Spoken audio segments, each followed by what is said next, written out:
चलिए क्लास को एक बार फिर से कंटिन्यू करते हैं। पिछले क्लास में हम लोगों ने क्या देखा था, तो पिछले क्लास में हम लोग देखे थे धात्विक ऑक्साइड और अधात्विक ऑक्साइड, यानी कि धात्विक ऑक्साइड का अम्ल के साथ अभिक्रिया देखे थे और अधात्विक ऑक्साइड का क्षार के साथ अभिक्रिया देखे थे। जो धात्विक ऑक्साइड होता था वो कैसा, क्षारीय नेचर का होता था, लेकिन अधात्विक ऑक्साइड जो था वो कैसा था, वो अम्लीय नेचर का था। और ये दोनों आपस में, यानी कि अम्ल के साथ कौन सा, अम्ल के साथ धात्विक ऑक्साइड मिलकर लवण और जल बना रहा था, और क्षार के साथ अधात्विक ऑक्साइड मिलकर क्या बना रहा था, लवण और जल बना रहा था। यानी कि फाइनली देखे थे अम्ल और क्षार वाला काम कर रहा था। अम्ल और क्षार आपस में मिलता है तो क्या बनाता है, लवण और जल बनाता है। वही काम वहां पे हो रहा था, केवल नाम का अंतर था। ठीक है, केवल क्या था, नाम का अंतर था। तो आज हम लोग नेक्स्ट क्लास देखते हैं क्या, तो हमारा जलीय विलयन में अम्ल या क्षार का क्या होता है। जलीय विलयन में, अरे बाबू नाम ओरी बोरी लिख देता है जलीय विलयन, अरे पानी में अम्ल या क्षार का क्या होता है, चुपचाप यही कहना है, जलीय विलयन। जल विलयन शरबत पानी, तो जल में पानी में अम्ल या क्षार का क्या होता है, इसको हम लोग को क्या करना है, आज डिस्कस करना है। ठीक है, तो हम लोग देखो जलीय विलयन में अम्ल या क्षार का क्या होता है। अब हम बताए थे बाबू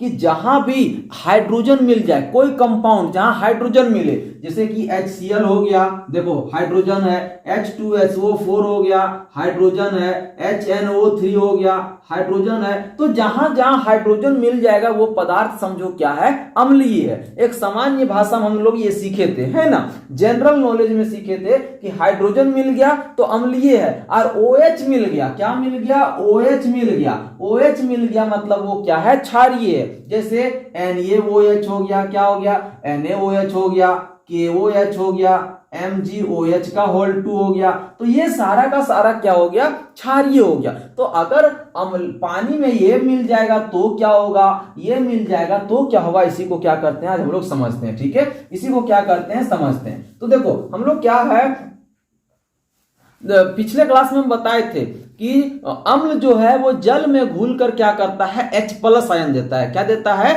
H+ आयन देता है। क्यों अम्ल ही, क्यों, क्योंकि अभी हम बताएं कि अम्ल में क्या होता है, हाइड्रोजन होता है। अम्ल में क्या होता है, हाइड्रोजन होता है। अभी ने बताया HCl, H क्या, H2SO4 H है, HNO3 H है। तो अम्ल ही क्या करता है, जल में घुलकर क्या करता है, H+ आयन देता है। क्या देता है, H+ आयन देता है। तो इसी को हम लोग सीखते हैं। तो देखो हम अभी क्या सीखे, पहला पॉइंट हम क्या बताएं कि जल की उपस्थिति में, यानी उपस्थिति मतलब जल में अगर अम्ल मिलेगा तो क्या देगा, H+ आयन देगा। तो अम्ल जल के साथ, अम्ल जो है, अम्ल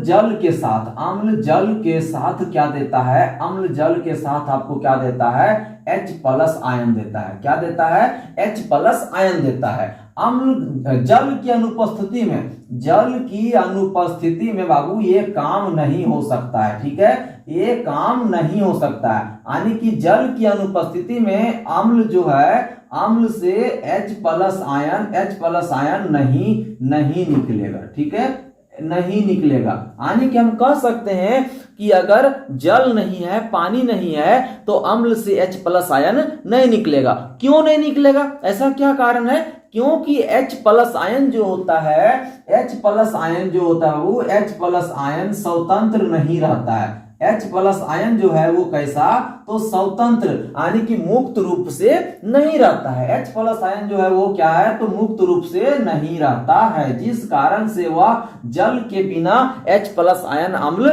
नहीं देगा। पानी में ही जल को, अगर पानी में ही अम्ल को मिलाएंगे तो वहां से H+ आयन क्या है, निकलता है, प्रदान करता है। ठीक है, पानी नहीं रहेगा तो H+ आयन नहीं निकलेगा। ठीक है, तो ये हमने सीखा H+ आयन जो है पानी में घुल के क्या देता है, H+ आयन देता है। ठीक है, H+ आयन देता है। क्यों, क्योंकि H+ आयन जो है वो स्वतंत्र रूप से नहीं रहता है, ना। तो H+ आयन जो होता है वो हमेशा किसमें घुल के रहता है, तो जल में। H+ आयन जो है वो किसमें, तो जल में घुल कर रहता है, ठीक है, जल में घुल कर रहता है। अब H+ आयन हाइड्रोजन आयन, इसी को हम क्या कहते हैं, हाइड्रोजन आयन। H+ आयन जो हम बार बार कह रहे हैं, इसी को हम क्या कहते हैं, हाइड्रोजन आयन कहते हैं। क्या कहते हैं वो? हाइड्रोजन आयन कहते हैं। ठीक है, हाइड्रोजन आयन। इसको हम लोग H+ से या तो H3O+ से दिखाते हैं। ठीक है, H3O+ से। देखो हाइड्रोजन आयन को या तो H+ से दिखाते हैं या तो H3O+ से दिखाते हैं। ठीक है, इसी को हम लोग कहते हैं हाइड्रोनियम आयन। क्या कहते हैं? Hydronium ion. H+ आयन को ही क्या कहेंगे? हाइड्रोनियम आयन कहेंगे। ठीक है, कैसे से समझो। मान लो ये हमारा जल है, ये हमारा क्या है? जल है, और इधर से हमने क्या ले लिया? H+, यानी कि अम्ल से क्या निकला? हाइड्रोजन आयन निकला। हाइड्रोजन आयन निकला तो हम बताएं कि अम्ल जो है वो जल के साथ मिलके क्या देता है? H+ आयन देता है। कौन देता है? अम्ल देता है। किसके साथ देता है? जल के साथ देता है। और फिर हम यहां बताएं कि H+ आयन जो है वो जल में घुल कर रहता है। तो ये जल हो गया और ये अम्ल से निकला हुआ H+ आयन है। अब ये दोनों घुलेगा यानी कि मिल जाएगा, तो ये दोनों मिल के क्या बना देता है? H3O+, और इसी को कहते हैं हाइड्रोनियम आयन। क्या कहते हैं बाबू? हाइड्रोनियम आयन कहते हैं। देखो जल में घुल के रह रहा है कि नहीं? जल में घुल के रह रहा है कि नहीं? तो ये आपका ये क्या हो गया? जलीय विलयन में अम्ल का क्या होता है? जलीय विलयन में अम्ल का क्या होता है? तो जलीय विलयन में अम्ल जो है वो घुलने से क्या होता है? H+ आयन देता है, और H+ आयन जल में घुलकर क्या बना लेता है? हाइड्रोनियम आयन बना लेता है, क्योंकि H+ आयन जो है वो स्वतंत्र रूप से नहीं रहता है। अब हम बात करते हैं किसका? तो क्षारक का। अब किसका बात करते हैं? क्षारक का, कि क्षारक को अगर जल में घुलाएंगे तो क्या होगा। तो सबसे पहले हम आपको स्पष्ट कर देना चाहते हैं कि सभी के सभी क्षारक जल में नहीं घुलते हैं। सभी के सभी क्षारक जल में नहीं घुलते हैं। सभी क्षारक जल में नहीं घुलते हैं। हम यहां लिख देते हैं सभी क्षारक जो है बाबू वो जल में नहीं घुलता है, नहीं घुलता है। सभी क्षारक जल में घुलता है क्या? सभी क्षारक जल में नहीं घुलता है। ठीक है, पहला पॉइंट हो गया कि सभी क्षारक जल में नहीं घुलता है। वैसे क्षारक पीछे ये बताए हम, है ना? पीछे बताए हैं वैसे क्षारक जो जल में घुलता है, जो जल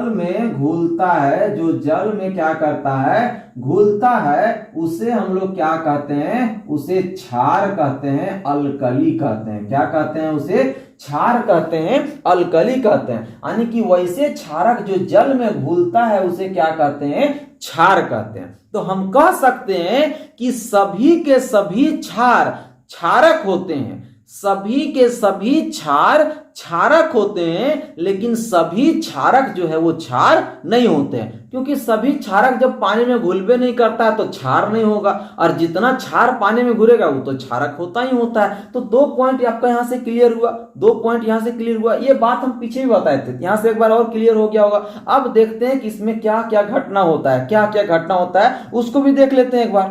तो देखो हम लोग अम्ल की जब लिए थे, अब हम लोग देखते हैं क्षारक जल में क्या करता है। तो यहाँ अम्ल को हटाते हैं और लिखते हैं क्षारक। तो देखो क्षारक जो होता है बाबू, क्षारक जो होता है वो जल के साथ घुल के, पानी में घुल के क्या देता है? तो OH- आयन देता है। क्या देता है? तो OH- आयन देता है। क्या देता है? OH- आयन देता है। अम्ल पानी में घुलता है तो H+ आयन देता है, हाइड्रोनियम आयन देता है। और अगर क्षार पानी में घुलता है तो क्या देता है? OH- आयन देता है, OH- आयन देता है। क्या देता है? OH- आयन क्या करता है? उत्पन्न करता है, प्रदान करता है। कौन? क्षारक। ठीक है, अब देखो यहाँ ये सब चीजें हटा दो। यहाँ से ये सब चीजें हमको बता दी है, इसको हटा दो। ये सब हटाते हैं यहाँ से। हम ये सारा चीज हम बता चुके हैं। ठीक है, ये सारा कुछ हम बता चुके हैं। क्या बताएं? कि सभी क्षारक जो है वो जल में नहीं घुलता है, और जो क्षारक जल में घुलता है उसी को हम क्या कहते हैं? क्षार कहते हैं, यानी कि अल्कली कहते हैं। तो सभी क्षारक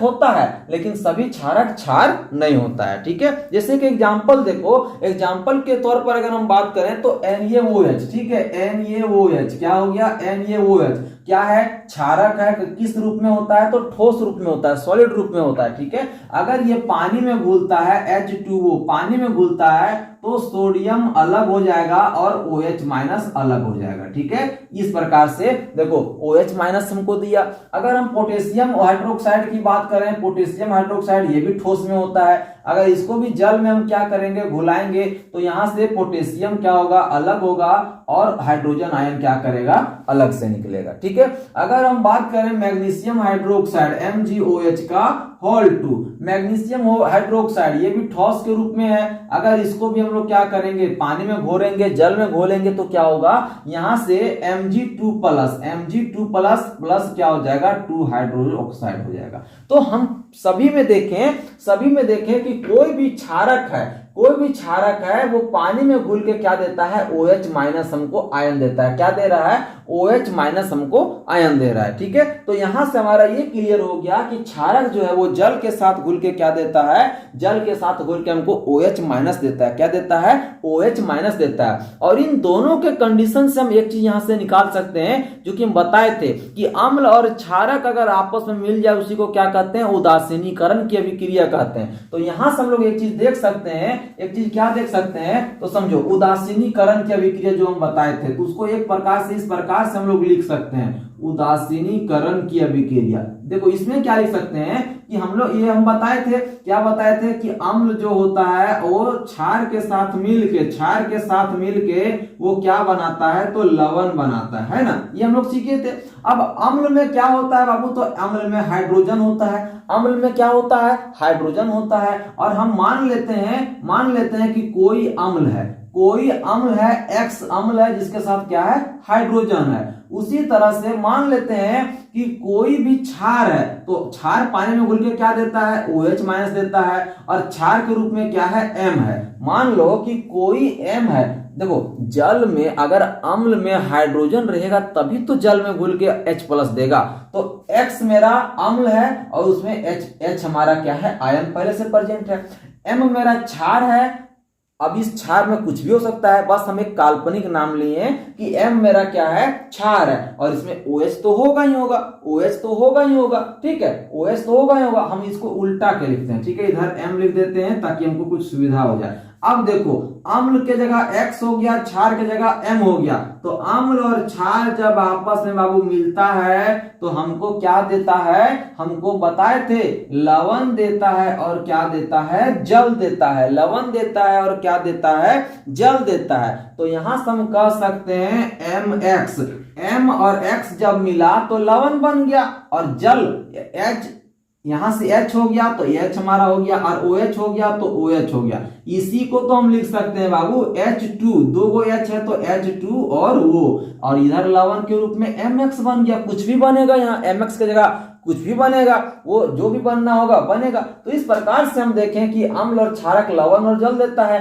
अम्ल के रूप में हम X को लिए, क्षार के रूप में M को लिए। अम्ल में क्या होता है, हाइड्रोजन आयन होता है, और क्षारक में क्या होता है, हाइड्रोक्साइड आयन होता है। जब ये दोनों आपस में मिला तो लवण बना, यानी कि अम्ल और क्षार मिलके क्या बन गया, लवण, जो कि MX है, और यहाँ से ये वाला आयन और ये वाला आयन मिलके क्या बन गया, जल बन गया। समझ में आया? तो इसी को तो हम लोग क्या कहते थे, उदासीनीकरण की अभिक्रिया कहते हैं। इसी को क्या कहते हैं, उदासीनीकरण की अभिक्रिया कहते हैं। कोई दिक्कत है, कोई दिक्कत है? अब देखो एक चीज हम लोग, देखो एक चीज अब यहाँ पे सीखो, एक चीज और सीखो। ये मान लो ये आपके पास 2 बर्तन है, ठीक है। एक बर्तन ये है और इधर देखते हैं, ठीक है, यहाँ पे देखते हैं। एक बर्तन मेरा ये है और दूसरा बर्तन मेरा ये है। इसमें मान लो कि पहले से क्या है, इसमें पहले से पानी है। पहले से क्या है बाबू, पानी है। और इसमें पहले से क्या है, पहले से मान लेते हैं कि इसमें क्या है, अम्ल है। पहले से इसमें क्या है, अम्ल है, ठीक है।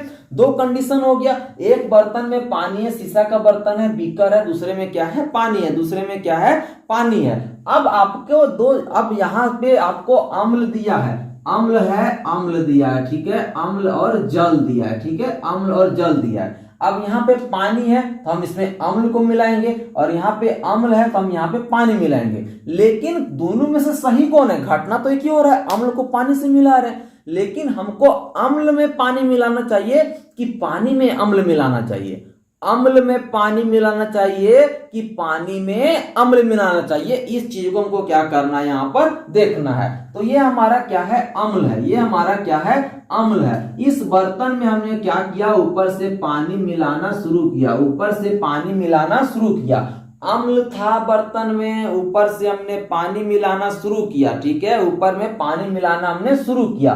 क्या ये कंडीशन सही है? क्या ऐसा करना चाहिए? नहीं बाबू, ऐसा नहीं करना चाहिए, ऐसा नहीं करना चाहिए। क्यों नहीं करना चाहिए? क्योंकि अम्ल पहले से इसमें है और जैसे इसमें पानी मिलाएंगे तो ये क्या होगा, हीट जनरेट करेगा, ऊष्मा उत्पन्न होगा, क्योंकि ये ऊष्माक्षेपीय अभिक्रिया होता है। यहाँ क्या होता है, ऊष्माक्षेपीय अभिक्रिया, बहुत सारा ऊष्मा उत्पन्न करेगा और वह ऊष्मा के कारण से ये बर्तन गर्म हो सकता है। बर्तन क्या हो सकता है, बर्तन गर्म हो सकता है और गर्म होने के बाद बर्तन टूट सकता है और टूटने के कारण यहाँ से जो भी मिश्रण है, जो भी पदार्थ है वो बाहर निकलेगा और उससे हम लोग क्या कर सकते हैं, जल सकते हैं। तो ये खतरनाक घटना घट सकता है, इसलिए कभी भी हमको अम्ल में पानी को नहीं मिलाना चाहिए, अम्ल में पानी को नहीं मिलाना चाहिए। तो क्या करना चाहिए, हमको पानी पहले बर्तन में ले लेना चाहिए और उसमें अम्ल मिलाना चाहिए, उसमें क्या करना चाहिए, अम्ल मिलाना चाहिए। अब कहिएगा सर यहाँ भी तो क्या, यहाँ उत्पन्न नहीं होगा ऊष्मा? यहाँ भी होगा। हम अम्ल को तनी तनी करके मिलाएंगे, थोड़ा थोड़ा करके मिलाएंगे। क्या करेंगे, अम्ल को तनी तनी, दो बूंद, चार बूंद करके मिलाएंगे, एक बार उछाल नहीं देंगे। एक बार उछाल देंगे तो यहाँ भी आग लग सकता है, यहाँ भी घटना घट सकता है। तो पानी में अम्ल को धीरे धीरे धीरे धीरे हिलाते हुए मिलाना चाहिए ताकि वहां का टेम्परेचर, तापमान भी मेंटेन रह सके और हमारा पानी और अम्ल का मिश्रण भी हो जाए। तो याद रखना, ये सही तरीका है, ये सही तरीका है और ये गलत तरीका है। हमेशा पानी में अम्ल को मिलाना चाहिए, किसमें, पानी में अम्ल को मिलाना चाहिए, ना कि अम्ल में पानी को मिलाना चाहिए। कोई दिक्कत यहां तक? तो इस चीज को याद रखना है, ठीक है। अब जितना चीज हम लोग पढ़े अभी तक, चाहे धात्विक ऑक्साइड हो, अधात्विक ऑक्साइड हो, कार्बोनेट हो, बाइकार्बोनेट हो, अम्ल हो, क्षार हो, तो किसमें किसको क्या मिलाने से होता है, इसको एक बार हम लोग क्या करते हैं, शॉर्ट में रिवाइज कर लेते हैं, ठीक है। शॉर्ट में क्या कर लेते हैं, रिवाइज कर लेते हैं, ताकि एक साथ हमको याद करने में या तो समझने में क्या होगा, सहूलियत होगा। तो उसको हम लोग देख लेते हैं, ठीक है। देखो, तो हम लोग क्या करते हैं, एक बार समराइज कर लेते हैं, जितना भी तक पढ़े हैं उसी को क्या कर लेते हैं, कंक्लूजन कर लेते हैं, है ना। यहाँ पे क्या लिखे हैं, अम्ल की अभिक्रिया। तो अम्ल की अभिक्रिया में क्या क्या पढ़े थे, तो अम्ल की अभिक्रिया में धातु के साथ क्या होता है, क्या कम बनता है पदार्थ, उसके साथ धात्विक ऑक्साइड के साथ क्या बनता है, क्षारक के साथ क्या बनता है, धातु बाइकार्बोनेट के साथ क्या बनता है, धातु कार्बोनेट के साथ क्या बनता है। इन सभी को हमने क्या किया था, अलग अलग स्टेप में पढ़ा था। अब इसी को हम एक साथ पढ़ लेते हैं, है ना। तो देखो, अम्ल जब भी, अम्ल अगर धातु कार्बोनेट के साथ अभिक्रिया करता है, अम्ल अगर धातु कार्बोनेट के साथ अभिक्रिया करता है तो हम लोग पढ़े थे क्या बनता है, लवण बनता है बाबू। क्या पढ़े थे कि लवण बनता है, CO2 गैस बनता है और क्या बनता है, जल बनता है। क्या क्या बनता है, लवण बनता है, CO2 गैस बनता है और जल बनता है। किसके साथ, धातु कार्बोनेट के साथ। लेकिन अगर अम्ल फिर धातु बाइकार्बोनेट के साथ अभिक्रिया करती है तो भी हमारा क्या बनता है, लवण बनता है, CO2 गैस बनता है और क्या बनता है, जल बनता है। इस चीज को हम लोग देखे थे, है ना, देखे थे कि नहीं। अब देखो, अम्ल अगर धातु के साथ अभिक्रिया करता है तो क्या बनता है, तो लवण बनता है, हम लोग पढ़े थे, लवण बनता है और क्या बनता है, हाइड्रोजन गैस बनता है। क्या बनता है, लवण बनता है और हाइड्रोजन गैस, यहां पे लिख देते हैं, ठीक है। लवण बनता है, लवण बनता है और क्या बनता है, हाइड्रोजन गैस बनता है। लेकिन अम्ल अगर धात्विक ऑक्साइड के साथ अभिक्रिया करेगा, अम्ल अगर धात्विक ऑक्साइड के साथ अभिक्रिया करेगा तो हम लोग देखे थे कि क्या बनेगा, तो देखे थे कि लवण बनेगा और क्या बनेगा, जल बनेगा। लवण बनेगा और क्या बनेगा, जल बनेगा। यानी कि धात्विक ऑक्साइड जो है वो क्षार के जैसा बिहेव करता है। किसके जैसा, क्षार के जैसा। फिर देखे थे कि अम्ल अगर क्षारक के साथ अभिक्रिया करता है तो क्या बनता है, तो लवण बनता है और क्या बनता है, जल बनता है, जिसको हम लोग उदासीनीकरण की अभिक्रिया कहते हैं। जिसको क्या कहते हैं, उदासीनीकरण की अभिक्रिया कहते हैं। कोई दिक्कत। अब इसी प्रकार से देखो, इसी प्रकार से देख लेते हैं क्षारक की अभिक्रिया किसके किसके साथ। तो क्षारक जो है वो धातु के साथ अभिक्रिया करता है। क्षारक जो है वो धातु के साथ अभिक्रिया करता है तो क्या बनाता है, तो हम लोग जानते हैं कि क्या बनाता है, पीछे पढ़े थे, लवण बनाता है और क्या बनाता है, हाइड्रोजन गैस बनाता है। क्या बनाता है, लवण बनाता है और हाइड्रोजन गैस बनाता है। लेकिन अगर क्षारक जो है वो अधात्विक ऑक्साइड के साथ अभिक्रिया करता है तो क्या बनाता है, तो लवण बनाता है और क्या बनाता है, जल बनाता है। यानी कि यहां क्षार है तो अधात्विक ऑक्साइड मेरा क्या हो जाएगा, अम्लीय के जैसा व्यवहार करता है। किसके जैसा, अम्लीय के जैसा व्यवहार करता है, तभी तो अम्ल और क्षारक मिलकर क्या बनाता है, जल बनाता है। इसी को हम एक तरह से और लिख सकते हैं कि क्षारक जो है वो किसके साथ, अम्ल के साथ अभिक्रिया करके क्या बनाता है, तो लवण बनाता है और क्या बनाता है, जल बनाता है। लवण बनाता है और क्या बनाता है, जल बनाता है। लेकिन अगर हम बात करें धातु कार्बोनेट और धातु बाइकार्बोनेट, तो हम लोग पढ़े थे कि धातु कार्बोनेट और धातु बाइकार्बोनेट के साथ ये अभिक्रिया नहीं करता है। कौन, क्षारक। क्षारक जो है वो धातु कार्बोनेट और धातु बाइकार्बोनेट के साथ अभिक्रिया नहीं करता है। तो यहां लिखेंगे अभिक्रिया नहीं करेगा। अभिक्रिया यहां होगा, नहीं होगा। यहां क्या अभिक्रिया होगा, तो यहां भी अभिक्रिया जो है वो क्या है, नहीं होगा। यहां भी अभिक्रिया नहीं होगा। तो इस प्रकार से इतना ही चीज हम लोगों ने क्या किया था, अभी कंक्लूजन में पढ़े थे। ठीक है, तो ये क्या हो गया, एक समराइज हो गया, कंक्लूजन हो गया कि इतनी सारी चीजों को हम लोगों ने स्टेप बाय स्टेप में पढ़े थे। ठीक है, तो इसके बाद नेक्स्ट क्लास हम लोग देख लेंगे क्या है, उसको फिर हम लोग करके आएंगे। आप लोग बाबू क्लास करने के पहले एक बार खुद से बुक को पढ़ा कीजिए कि क्या क्या बुक में दिया है। ठीक है, और नोट्स खुद से बनाने का प्रयास कीजिए, जो चीज बोलते हैं उसके आधार पे। ठीक है, तो क्लास को कंटिन्यूटी के साथ देखिए, है ना। और कहीं दिक्कत होता है तो कमेंट करना, उसको हम क्या करेंगे, सॉल्यूशन करेंगे। ठीक है, बाकी नोट्स तो आपको टेलीग्राम के चैनल पे जो हमारा डिस्क्रिप्शन में लगा है वहां तो हम डाल ही देते हैं। ठीक है, वहां से ले लेना। तो आज के लिए यहीं तक, सभी को धन्यवाद।